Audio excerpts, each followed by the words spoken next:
परीक्षेमध्ये उत्तर लिहिताना सुरुवात आठवते आणि उत्तराचा शेवट आठवतो, मग मधलं उत्तर आठवत नाही, असा गोंधळ का होतो? कसं करावं, पाठांतर केलेलं कायमस्वरूपी कसं लक्षात ठेवावं, आज आपण या व्हिडिओमध्ये पाहणार आहे. पाठांतर करताना आपण कुठल्या स्टेप लक्षात घेतल्या पाहिजे, ते याच्यामधली पहिली स्टेप आहे उत्तराचं पाठांतर करण्यापूर्वीचं वाचन.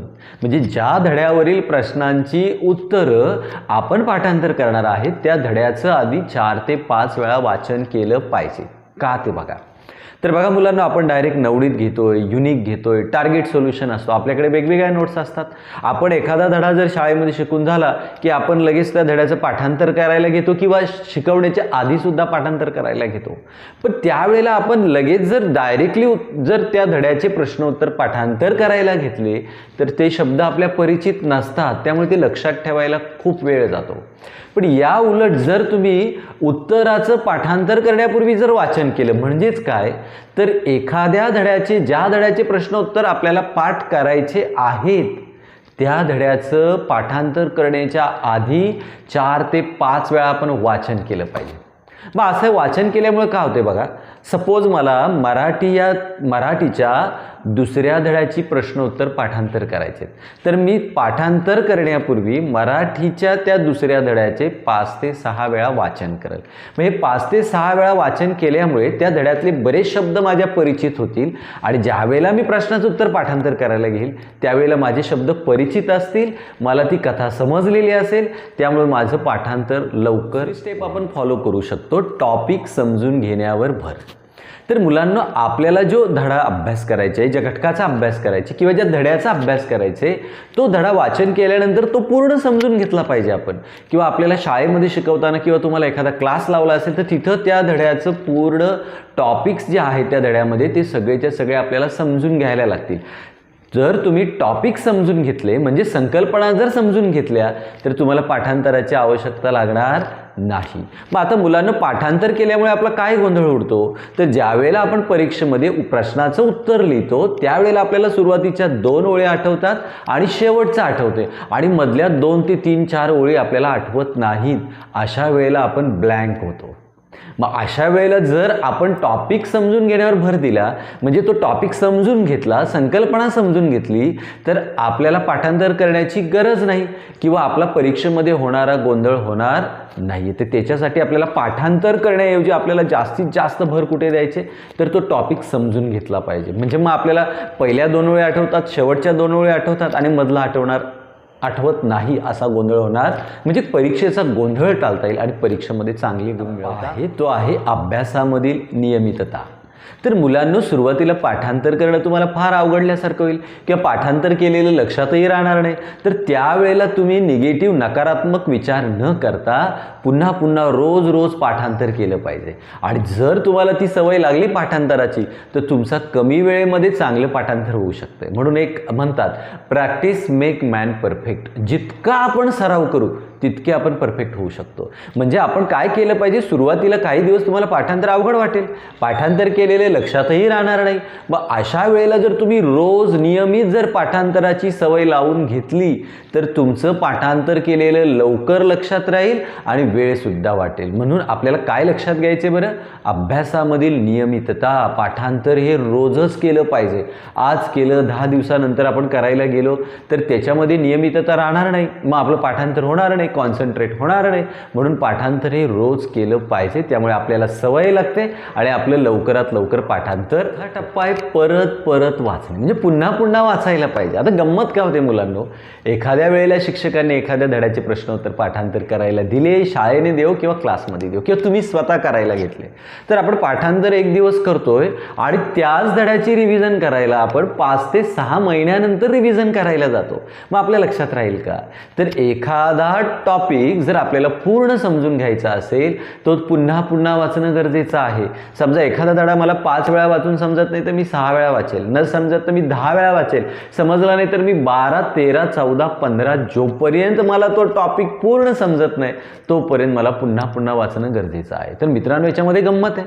जर मी पुन्हा पुन्हा वाचलं तर काय होतंय बरं, की मला त्या टॉपिकचे बारकावे समजतात, त्या टॉपिकमध्ये नेमका काय सांगायचे ते मला समजते आणि टॉपिक एकदा मला समजलं तर मला पाठांतराची गरज लागत नाही. पुन्हा पुढं वाचणं गरजेचं आहे. आणि बऱ्याच मुलांची मिस्टेक आहे, एकदा पाठांतर केलं की ती मुलं एखादा धडा पाठ केला तर ती मुलं 2 ते 3 महिन्यानंतर जेव्हा परीक्षा असेल त्यावेळेला तो धडा वाचायला जातात. तर अशा वेळेला आपल्याला नियोजन करायला लागेल, टाईम टेबल बसवायला लागेल आणि तो धडा पुन्हा पुन्हा आपल्या वाचनात कसा येईल हे आपल्याला बघायला लागेल.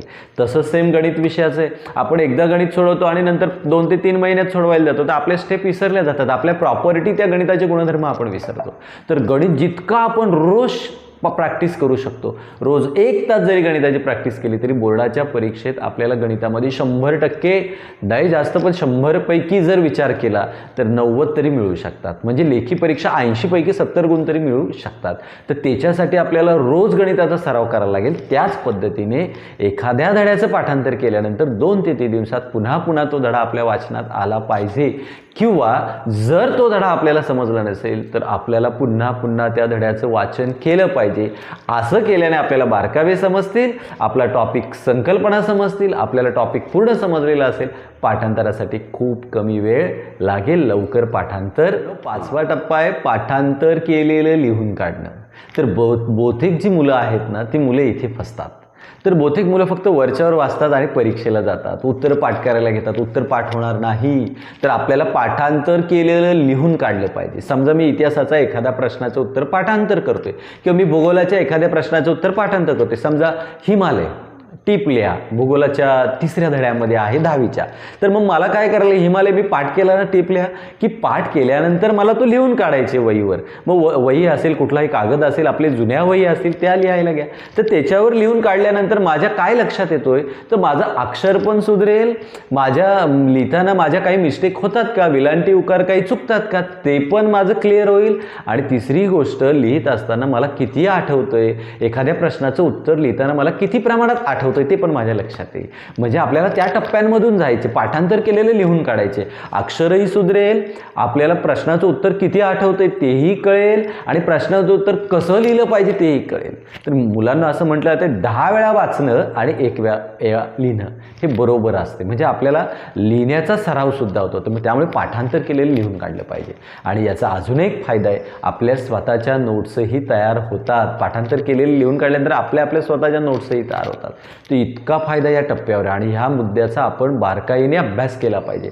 पाठांतर केलेली प्रत्येक गोष्ट लिहायला पाहिजे. आता या पद्धतीने केलं तर तुमचं पाठांतर खूप लवकर होईल. बहुतेक मुलांना एक सवय आहे, ती गणितंसुद्धा वाचतात. तर असं करून नाही होणार. गणितं आपल्याला सोडवायला पाहिजे, प्रत्यक्षात सोडून बघितली पाहिजेत. त्यावेळेला गणितामध्ये सुद्धा आपल्याला चांगली गुण मिळू. मुलांना पुढचा टप्पा आहे पाठांतर केलेलं उत्तर आठवण्याचा प्रयत्न करणं. बघा, टप्पे खूप महत्त्वाचे आहेत.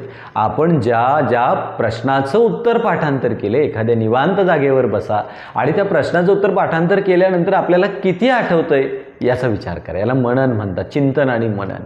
तर अशा पद्धतीने उत्तर आठवण्याचा प्रयत्न जर आपण केला तर आपल्या लक्षात येतोय, आपल्याला सुरुवातीच्या ओळी येतात, शेवटच्या येतात, मधल्यात आपण अडकतोय का, सुरुवात आपल्याला अडकते का, असंही मुलांचं असते. बहुतेक मुलांना स्टार्टिंगच येत नाही. स्टार्टिंग येत नसल्यामुळे पाठीमागचं सगळे उत्तर फेल जात आहे. तर अशा वेळेला आपण जर आठवण्याचा प्रयत्न केला की मला किती आठवते, या प्रश्नाचं उत्तर मी पाठ केलंय पण ते मला किती आठवते, हे जर मी लक्षात चिंतन मनन केलं तर माझ्या लवकर लक्षात येते आणि पाठांतराला मला फार चांगल्या पद्धतीने पाठांतर होते. तर मुलांनो, या सगळ्याचा सार जर आपण पाहिला तर पाठांतर करण्यापूर्वी आपल्याला ज्या धड्याचं पाठांतर करायचं आहे त्याचं 5 ते 6 वेळा वाचन करणं. आपले शब्द परिचित होतात, पाठांतर लवकर होईल. वाचन केल्यानंतर दुसरा महत्त्वाचा मुद्दा आहे ते लिहून काढणं. लिहिण्याचा सराव होईल, आपल्या नोट्सही तयार होतील आणि शेवटचं पाठांतर केलेलं आठवलं पाहिजे. जर आपण आठवण्याचा प्रयत्न केला तर मुलांनो 100% आपला पाठांतर लक्षात राहील आणि बोर्डाच्या परीक्षेमध्ये तुम्हाला सगळ्यांना 100% खूप चांगले गुण मिळतील. मी तुम्हाला आठवण्याचा प्रयत्न करायला लागणार नाही, स्टार्टिंग आठवण्याचा प्रयत्न करणार नाही की स्टार्टिंग एंडिंग आठवते मधला आठवत नाही, असंही होणार नाही आणि परीक्षेचा गोंधळ थांबेल.